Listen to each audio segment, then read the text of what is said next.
Сайн байцгаана бүгдээ. Өнөөдрийн хичээлийн сэдэв маань коноос сүлжиж залах. Хичээлийн зорилго маань залтын техникийг зөв эзэмших. Залтын техникийг эзэмшихдээ зөвхөн конус руу нүдний харц харна.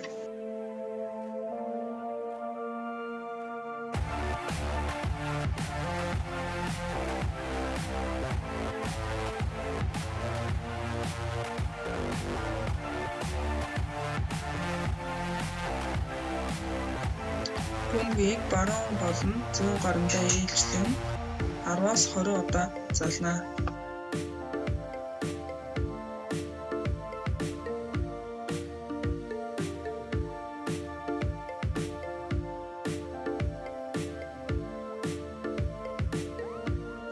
Сагсан бөмбөгийн залтын техникийг зөв эзэмшиж сурах маш чухал.